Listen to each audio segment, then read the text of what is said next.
was good to see those seniors that I got to visit last week. It was great to be with you even for a little while.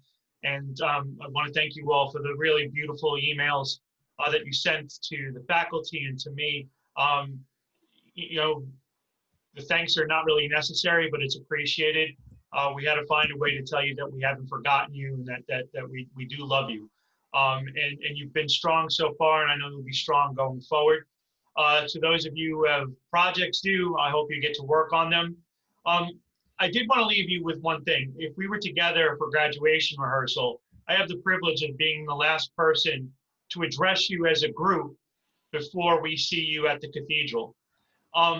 And over the past few years, I've given Xavier graduates a few pieces of advice, one for me and 2 pieces of advice for my grandmother. So I'm going to do that now because I would have done it if we were together, and I see no reason why I shouldn't do it now anyway. So the first piece of advice for me comes from Cormac McCarthy's book, The Road. And if you've ever read that book, there's a time when the boy turns to the man and he's thinking about the world around him, and he's thinking about bad guys and good guys.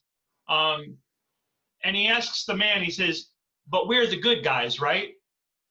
I always want you to be in a position to answer that question, yes, that you're the good guy. So that takes some reflection on your part. And as you leave us, I hope we've given you some of the tools to be the good guy, to be the light in the world. And now I want to give you some advice that my grandmother gave me. And she gave this advice to me as I actually graduated high school. My grandmother was a very quiet woman. She was of Austrian descent, so she was Eastern European. Not overly affectionate, but one of the most influential people in my life.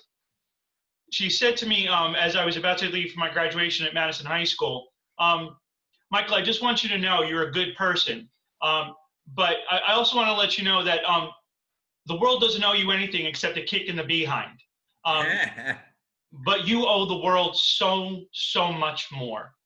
And I laugh at it because my grandmother, she didn't use the word behind, and she never cursed in her life.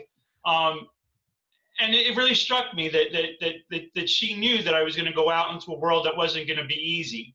But my role in that world was to try and make it easier for other people. And that's really stuck with me. And the last piece of advice she gave me was also really strange. My grandmother, who never danced that I had seen in my life, told me, whenever you have the opportunity to dance, you have to dance. You know, I think that was her way of telling me, listen, life is not going to be easy. Make sure you're having some fun. And so, my friends, that's the advice that I give to you. Be the good guy. You owe the world a lot, and I know you have gifts that you can share with them. And just don't forget to dance every now and then. This has not been easy. You're Xavier Strong. We love you. And we've taught you all that we can. And now I want you to take those gifts and bring them to the world and teach the world what Xavier Strong means. We love you, and we'll see you soon. Thanks.